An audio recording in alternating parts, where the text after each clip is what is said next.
नमस्कार साथियों, स्वागत है आप सभी का। आज हम अनुपात और समानुपात नामक इस अध्याय को पढ़ेंगे। इस अध्याय को पढ़ने से पहले इसके विषय में दो बातें जानते हैं। अनुपात और समानुपात एक ऐसा अध्याय है जो किसी भी चैप्टर में काम आ सकता है। मतलब इसके प्रश्न ऐसे होते हैं, आप किसी भी चैप्टर में इसका प्रश्न देखने को मिल जाएंगे आपको, चाहे वो ब्याज के प्रश्न हो, चाहे वो समय चाल का प्रश्न हो, समय दूरी का प्रश्न हो, चाल दूरी का प्रश्न हो, या क्षेत्रफल का प्रश्न हो, आयतन का प्रश्न हो। यानी कि पूरे अर्थमेटिक में किसी भी चैप्टर में आप अनुपात और समानुपात का उपयोग कर सकते हैं। अनुपात और समानुपात का उपयोग आप किसी भी चैप्टर में कर सकते हैं। अनुपात का मतलब होता है, अनुपात का जो मतलब होता है वो होता है तुलना करना। यानी कि किन्हीं भी वे दो कुछ भी हो सकते हैं, दो वस्तु हो सकती है, दो व्यक्ति हो सकते हैं, दो क्षेत्रफल हो सकते हैं, दो किसी प्रकार की राशियाँ हो सकती है। यानी किन्हीं भी दो के बीच में जब तुलना होती है तो गणित की भाषा में उसे अनुपात कहते हैं। आज हम इसी चैप्टर का अध्ययन करेंगे और पिछले वर्ष में विभिन्न परीक्षा में आए प्रश्नों का हल देखेंगे। मैं वे सभी प्रश्न कराऊंगा जो परीक्षा में आए हुए हैं। परीक्षा में आए प्रश्नों को ये आपको कराऊंगा और इजी से लेकर हार्ड तक क्वेश्चन हम करेंगे। तो चैप्टर की शुरुआत करते हैं। पहला सवाल कह रहा है, हम सवाल पर आधारित क्लास चलाएंगे। सवाल की जैसे जैसे हार्डनेस बढ़ती जाएगी आपको समझ में आता चला जाएगा। बहुत ही लो लेवल के सवाल से क्लास शुरू करेंगे और एडवांस लेवल तक क्लास को लेके जाएंगे। तो पहला सवाल है, 4 इंच व 1/3 फीट के बीच क्या अनुपात होगा। 4 इंच व 1/3 फुट के बीच में क्या अनुपात होगा। ये आपका CBSE जूनियर असिस्टेंट में आया हुआ एक सवाल है, CBSE जूनियर असिस्टेंट में। तो सवाल में ज़्यादा कुछ नहीं है, सिर्फ 4 इंच और 3 फीट के बीच का अनुपात पूछा है। आप जानते हैं 1 फीट में 12 इंच होते हैं, तो 1/3 फीट में कितने हुए, गुना 12, 4 इंच। तो 4 इंच और 4 इंच के बीच में क्या अनुपात होगा, 1:1 होगा। ये इसका आंसर है। तो मैंने पहले कहा था कि अनुपात का मतलब तुलना करना होता है। तुलना कहीं में भी किसी भी चीज़ में की जा सकती है। तो सिर्फ एक तुलनात्मक चैप्टर है, तुलना करने वाला चैप्टर है। किसी भी चैप्टर में इसका उपयोग हो सकता है। दूसरा सवाल आपको दिया गया है। दूसरा सवाल, एक चतुर्भुज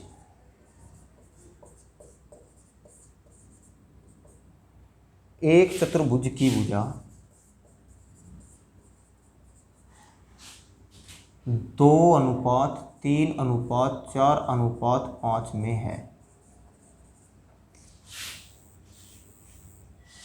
यदि उसका परिमाप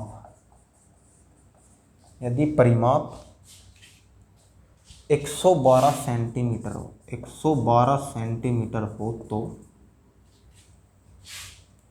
सबसे छोटी भुजा ज्ञात करें। सबसे छोटी भुजा ज्ञात करें। ऑप्शन दिए गए हैं आपको, 16, 18, 12 और 14। अब आप जानते हैं त्रिभुज का परिमाप होता है सभी भुजाओं का योग, और सभी भुजाएं आपको दी गई है। अगर इन सभी को जोड़ दें, 2 + 3 + 4 + 5, ये आपका 112 के इक्वल होगा। 3 2 5, 5 5 10 8 14, 112, यानी कि 1 यूनिट की वैल्यू 8 होगी। अगर 1 यूनिट की वैल्यू 8 हो गई तो सबसे छोटी भुजा 8 दूनी 16 होगी, सबसे छोटी भुजा 16 होगी। अब इस सवाल में आपसे भुजा पूछा गया है, आपसे एरिया भी पूछ सकता है। तो एरिया आप कैसे निकालोगे? सभी भुजा आप निकाल लोगे और एरिया क्या होता है, अगर सपोज करो यहाँ पे 2:3 और 2:3 ही होता, तो यानी कि इससे पता लग जाता है कि एक आयत है, इससे पता लग जाता है कि एक आयत है। और इस तरीके से सोल्व करने पर जो आपका आंसर आता उससे आप एरिया भी फाइंड कर सकते थे। यानी कि इस तरीके का सवाल देकर से आपसे एरिया भी पूछा जा सकता है, लेकिन ये अनुपात का सवाल था और ये भी आपका आरपीएफ में आगा सवाल है। आरपीएफ में, आरपीएफ 2000 परीक्षा में पूछा गया, आरपीएफ 2019 की परीक्षा में पूछा गया सवाल है।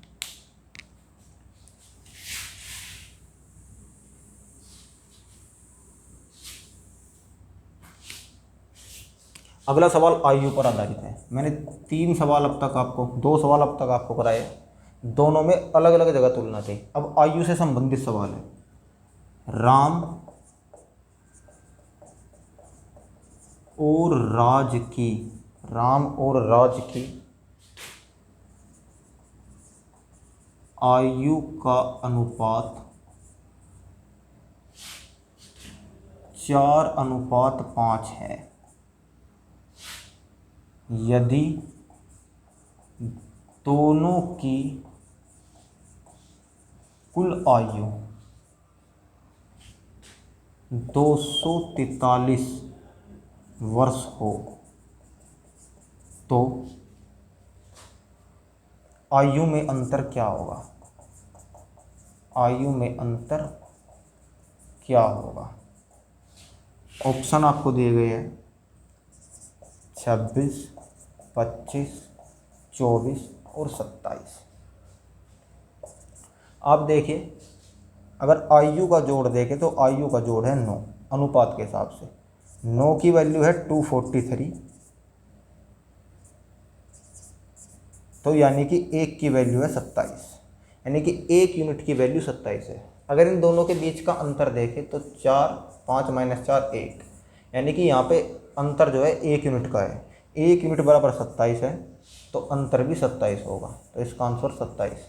इसमें आपसे राम की आयु और राज की आयु भी पूछी जा सकती है। अगर राम की आयु की बात करें तो 5 × 27 और राज की आयु की बात करें तो 4 × 27। ये भी आपका आरपीएफ में आया क्वेश्चन है, आरपीएफ 2019।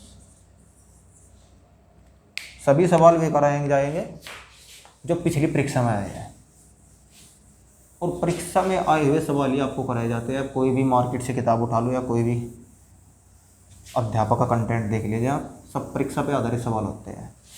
परीक्षा से सवाल उठा के आपको पढ़ाए जाते हैं और रिपीट भी होते हैं, सवाल रिपीट ही होते हैं। गणित के सवाल इतने नहीं हैं, उन्हीं सवालों को आपको रिपीटेशन में मिलते हैं। अगला सवाल है,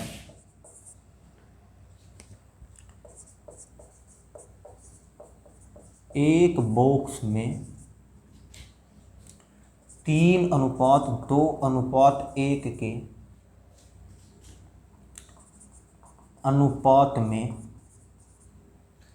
पेंसिल और रबर, पेन पेंसिल और रबर, पेन पेंसिल और रबर है, अगर मूल्य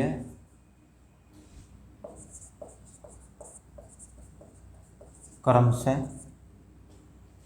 2 रुपये, 2 रुपये, अगर मूल्य क्रमशः 3 रुपये, 2 रुपये और 2 रुपये हो तो बॉक्स पर खर्च राशि 135 है, बॉक्स में पेन की संख्या ज्ञात करो। बॉक्स में पेन की संख्या ज्ञात करो। देखिए सवाल में आपको एक बॉक्स दिया गया है, बॉक्स में पेन है, पेंसिल है और रबर है। उन तीनों की संख्याओं का जो अनुपात है वो 3:2:1 है, यानी कि 3 पेन है, 2 पेंसिल है और 1 रबर है। अगर उनके मूल्य क्रम से, यानी कि 3 रुपये की एक पेन हो, 2 रुपये की एक पेंसिल और 2 रुपये की एक रबर हो, तो तीनों के मूल्य मिलाकर जो बॉक्स पर खर्च राशि है वो 135 है। तो जो बॉक्स है, बॉक्स में पेन की संख्या ज्ञात करनी है। अगर हमने माना बॉक्स में जो पेन है वो 3x है, पेंसिल 2x है और रबर x है, अगर इनकी मल्टीप्लाई इनके मूल्य से कर दी जाए, 3 गुणा 2 गुणा 2, तो और इन तीनों को जोड़ दिया जाए तो टोटल मूल्य के बराबर हो जाएगा। 3 दूनी 6x, 2 दूनी 4x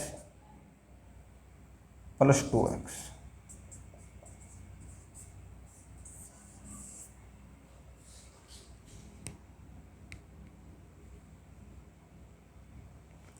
तीन 3 9, तो 9 4 13 2 15, 15x की वैल्यू 135, तो x की वैल्यू 9। यानी कि अगर x की वैल्यू 9 है तो आपसे पेन की संख्या ज्ञात की है। पेन की संख्या 3x, तो 3x की गुणा 9 में करेंगे तो 9 3 27, यानी कि इसका आंसर 27 होगा। आपसे पेंसिल का भी पूछ सकता है, रबर का भी पूछ सकता है। आपसे पूछ सकता है कि भाई पेंसिल और रबर का अनुपात बताइए, पेन और पेंसिल का अनुपात बताइए। तो अगर हम तीनों की संख्या निकाल लें 18 और 9 होगी। अगर पूछ लिया जाए कि भाई पेन और पेंसिल का अनुपात, तो 9 3 27, 9 दूनी 18। अगर पूछ लिया जाए इन दोनों का अनुपात तो 2:1। अगर पूछ लिया जाए इन दोनों का अनुपात तो 3:1। तो इस तरीके से भी आपसे सवाल पूछे जा सकते हैं। अगर तीनों का अलग अलग मूल्य पूछ लिया गया, तीनों का अलग अलग मूल्य क्या है, अगर 27 पेन है और 3 रुपये के है तो 27 तिया कितना हो जाएगा, 27 थी 81, 81 रुपये के पेन हो गए। 27 9, अब इसमें अगर 27 आपके पेन है तो 81 रुपये के पेन हो गए आपके। 27 9 दूनी 18, अगर 18 आपकी पेंसिल है तो 18 दूनी 36 आपके पेंसिल के हो जाएंगे। अगर 9 आपकी रबड़ है तो 9 दूनी 18 आपके रबर के हो जाएंगे। तो आपसे अलग अलग मूल्य भी पूछ सकता है। इस सवाल से कितने सवाल आपके बन सकते हैं। हर वस्तु का अलग अलग मूल्य पूछा जा सकता है, अलग अलग मूल्यों का अनुपात भी पूछा जा सकता है। तो इस एक सवाल से कितने सवाल आपसे पूछे जा सकते हैं। तो जब भी कोई सवाल आप करो तो कोशिश करो उसको कितने तरीके से किया जा सकता है, क्योंकि एक ही सवाल में कितने सवाल आपके हो सकते हैं। अगर आप सवाल को थोड़ा ध्यान से देखो तो एक ही सवाल में कितने ही सवाल आपको मिलते हैं। अगला सवाल है, वो पिछला सवाल भी आपका आरपीएफ परीक्षा में पूछा गया था। एक राशि को 6:5 के अनुपात में बांटा गया। यदि प्रथम भाग 66 है तो दूसरा भाग ज्ञात करो। ज्ञात करो। ऑप्शन आपको दिए गए हैं 131, 111, 121, 141। अगर पहला भाग 66 है, अगर आप देखें पहला भाग जो है वो 11 का मल्टीपल है, तो दूसरा भाग भी 11 का ही मल्टीपल होगा। तो 11 का मल्टीपल एक ही ऑप्शन है, वो 121। और सोल्व करने का तरीका ये है, हमको पता है कि भाई 6x है और ये 5x है। 6x की वैल्यू 66 दी गई है, तो x की वैल्यू 11 गुणा यहाँ पे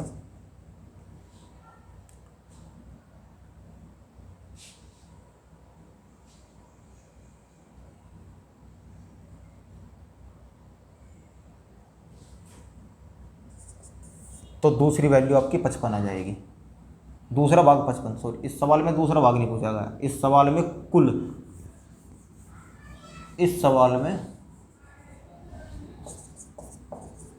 कुल दोनों भागों का योग पूछा गया है, कुल दोनों भागों का योग पूछा गया है। तो दोनों भागों का योग अगर आप 66 + 55 करेंगे तो 121 होगा, और अगर दूसरा भाग पूछेंगे तो दूसरा भाग 55 यानी 55 होगा।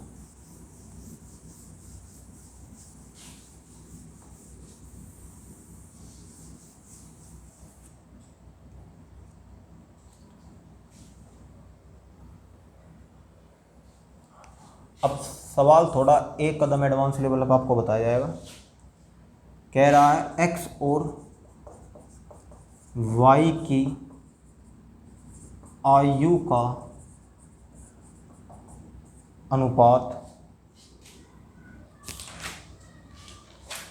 x और y की आयु का अनुपात 3:4:5 है, 4:5 है। 6 वर्ष बाद यह अनुपात 6:7 हो जाता है। y की वर्तमान आयु ज्ञात करो। ऑप्शन आपको दिए गए हैं 10, 20, 5 और 15।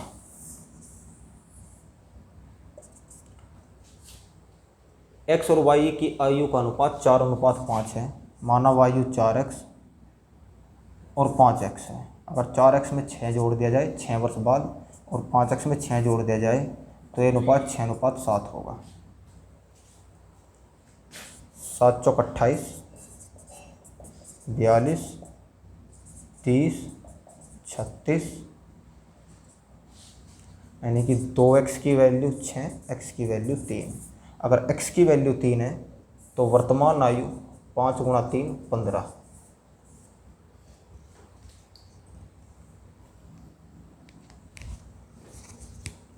ये आपका असिस्टेंट लोको पायलट 2020 की परीक्षा में आया हुआ सवाल है।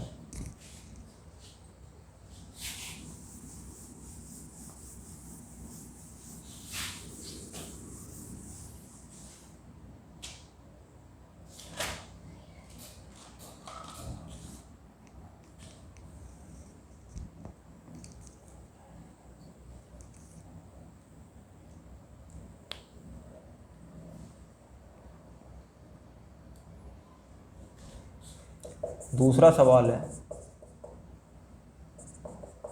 विनोद और मनोज, जो पिछला सवाल आयु वाला कराया है, ये सवाल बिल्कुल उसी पर आधारित है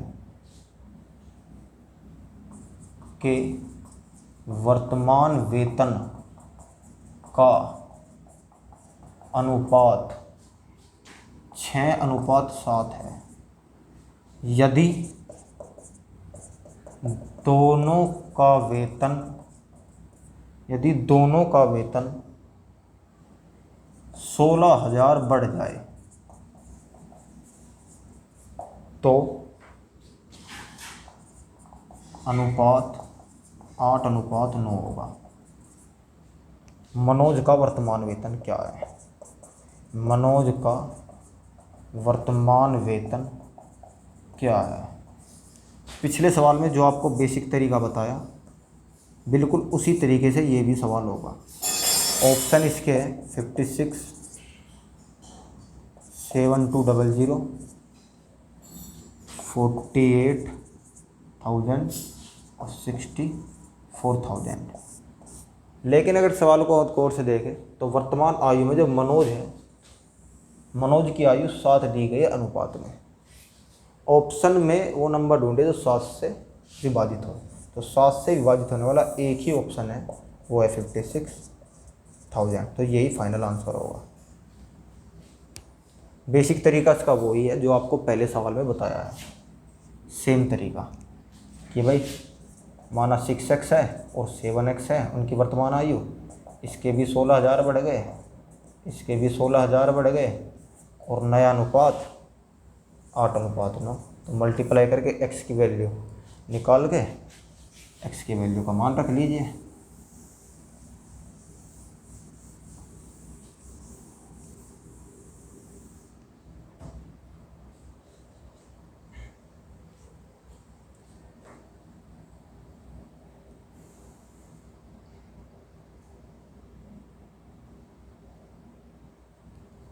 एक सवाल हो रहा है, त्रिभुज ABC व त्रिभुज RST समान त्रिभुज है, समान त्रिभुज है, उनकी ऊंचाई का अनुपात, उनकी ऊंचाई का अनुपात 1:4 है। यदि RS बराबर 6 है तो AB ज्ञात करो।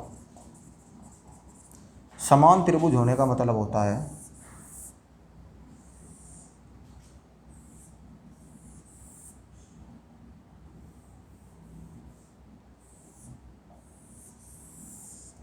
कि जो अनुपात इसकी भुजाओं का होगा वही अनुपात इसकी भुजाओं का होगा। अब इसने कहा कि ये 1 है और ये 4 है, यानी कि इसमें 1:4 का अनुपात है। अगर ये 6 और ये 1 है तो इनमें भी 1:4 का अनुपात होगा, यानी कि इनकी सभी भुजाओं का अनुपात भी 1:4 होगा। अगर ये 6 और ये, अगर ये 4 है और ये 6 है, अब अगर ये 6 भुज, ये आपको 6 सेंटीमीटर दी गई है तो ये कितनी होगी, तो ये इसकी 1/4 होगी। तो यानी कि 6 का 1/4 होगा आपका 1.5। तो यानी कि इसकी हाइट, इसकी जो लंबाई होगी वो 1.5 होगी। जो अनुपात इन दोनों का होगा वही अनुपात इनकी बाकी भुजाओं का होगा। तो उसी अनुपात से सवाल निकाला गया है। अगला सवाल देखेंगे।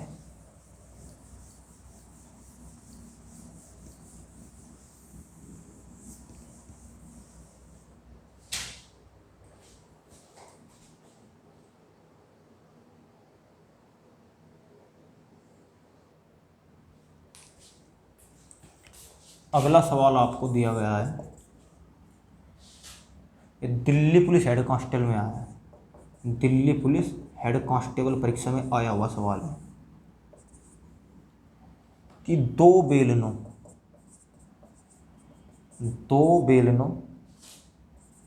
के आधार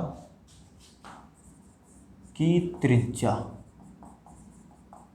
का अनुपात 5:7 है तथा उनकी ऊंचाइयों का अनुपात 5:7 है, तो उन बेलनों के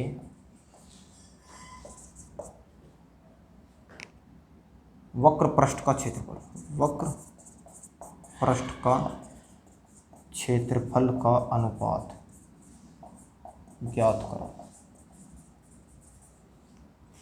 ये एक बेलन है, ये एक दूसरा बेलन है।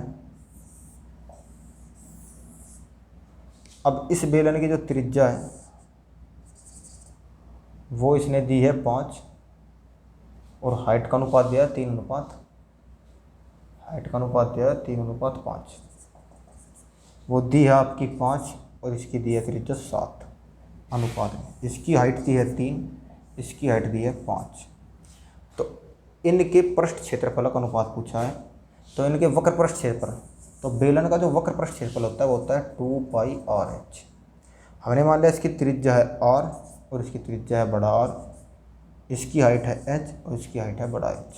तो हमें पता है 2πr/h/2πr/h, पाई से पाई गया RH/RH।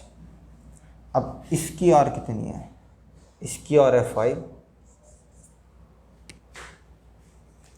और H है इसकी 3, इसकी R है 7 और H है इसकी 5 से 5 कट गया। तो इनके जो क्षेत्रफलों का अनुपात आया है वो 3:7 आया है। अगर ये बेलन A है, ये बेलन B है, अगर A/B पूछेगा तो 3:7 होगा, अगर B/A पूछेगा तो 7:3 होगा। ये इसका आंसर है।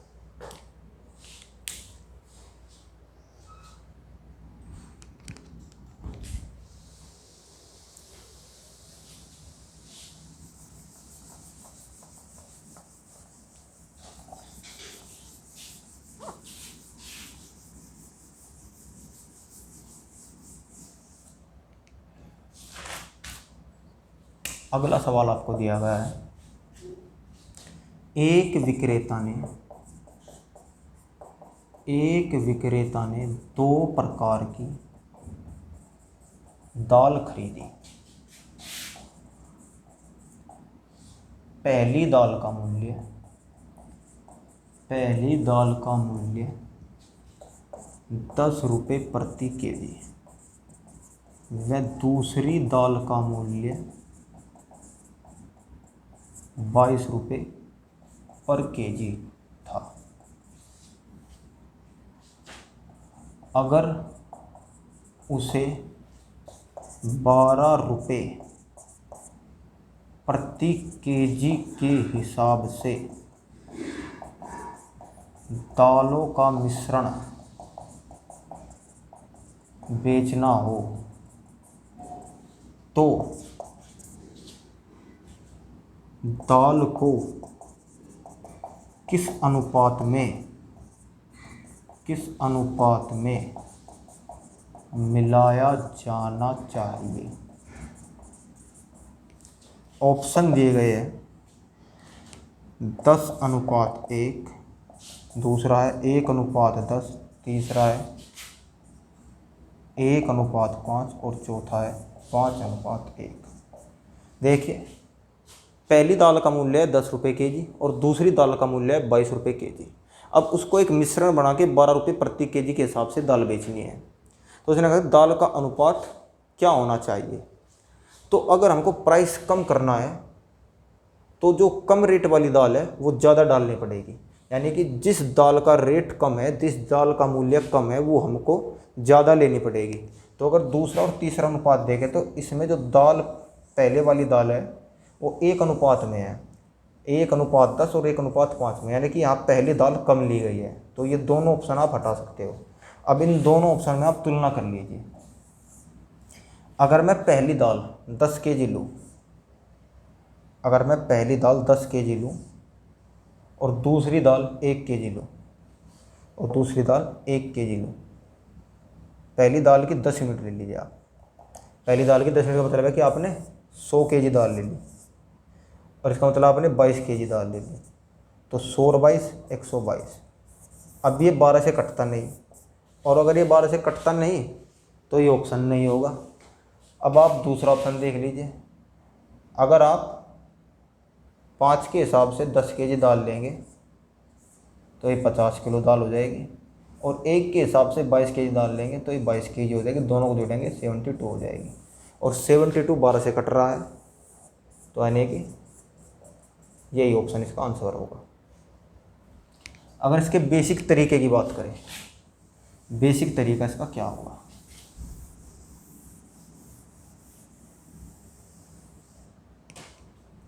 माना हमने x केजी उसने दाल ली और y केजी उसने दूसरी दाल ली। ये पहली दाल है और ये दूसरी दाल है। अब जो x केजी दाल का मूल्य होगा वो 10x होगा और y केजी दाल का मूल्य 22y होगा। अगर इन दोनों को जोड़ दें तो ये, और इन दालों का कुल मूल्य कितना होगा, x प्लस वाई इंटू 12, क्योंकि ये 12 के बाद, क्योंकि इन दोनों का मिश्रण 12 के भाग बेचा जाना है। तो x प्लस वाई इंटू 12, तो 10x प्लस 22y बराबर 12x जमा 12y। तो 2x बराबर आपका 10y हो जाएगा और x अपॉन वाई बराबर 5:1, यानी कि x अनुपात y बराबर 5:1 होगा। तो बेसिक आपका ये है, और ऑप्शन से भी हो सकता है। बेसिक भी ज़्यादा बड़ा नहीं है, बेसिक भी छोटा है। अगर ऑप्शन से नहीं होगा तो बेसिक भी आप कर सकते हैं। बस सवाल समझने के लिए है। अनुपात समानुपात में बहुत बड़े सवाल आते नहीं आपको, सिर्फ तुलनात्मक सवाल आते हैं। कुछ भी तुलना हो सकती है, दो क्षेत्रफल की हो सकती है, दो व्यक्ति की आयु की हो सकती है, किन्हीं दो वस्तुओं की चाल की तुलना हो सकती है।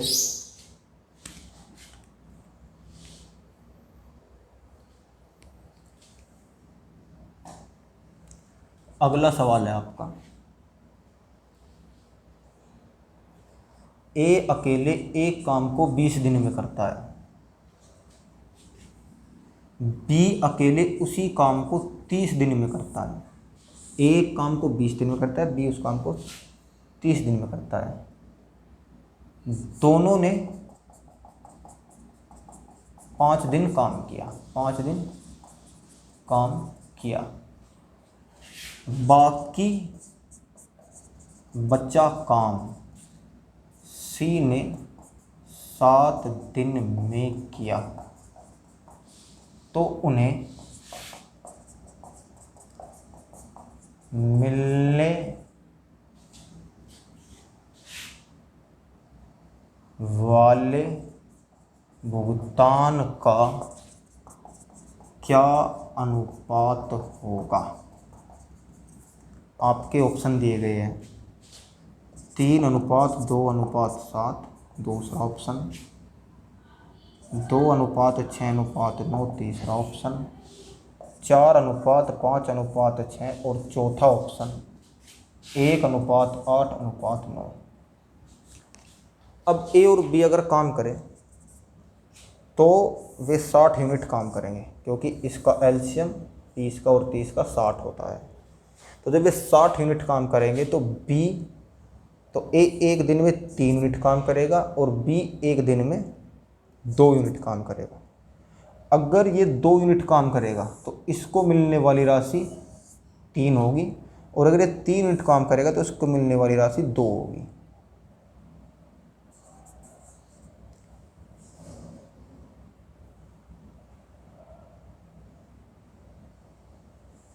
ये 3 यूनिट काम कर रहा है और ये 2 यूनिट काम कर रहा है, तो 3 यूनिट को काम करने वाले को ज़्यादा पैसा मिलेगा, इसको 3 यूनिट मिल जाएगा। ये 2 यूनिट काम कर रहा है तो इसको 2 यूनिट पैसा मिलेगा।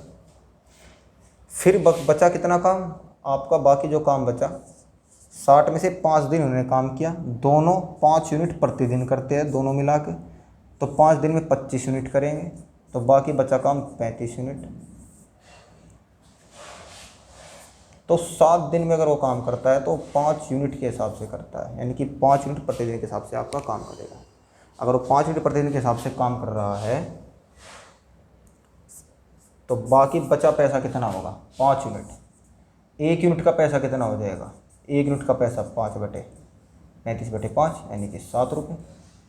1 यूनिट का पैसा 7 रुपये, तो यानी कि आप देख सकते हैं इनका जो अनुपात आया 3:2:7 आया, यानी कि ए को 3 रुपये, बी को 2 रुपये और सी को 7 रुपये। 3:2:7 ये इसका फाइनल अनुपात होगा।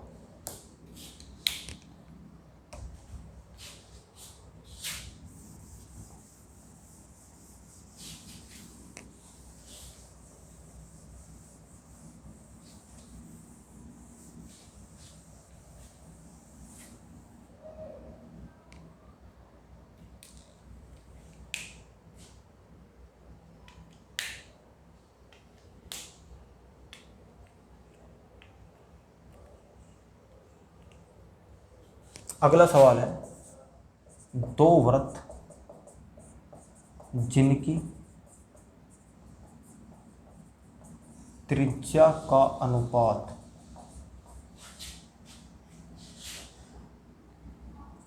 3:5 है, छोटे वृत्त का परिमाप एक वर्ग के परिमाप का वर्ग के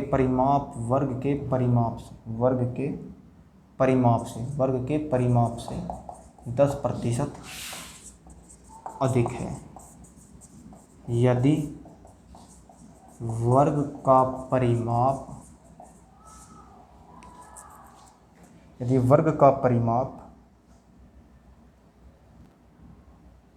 120 हो तो बड़े वृत्त का क्षेत्रफल ज्ञात करें।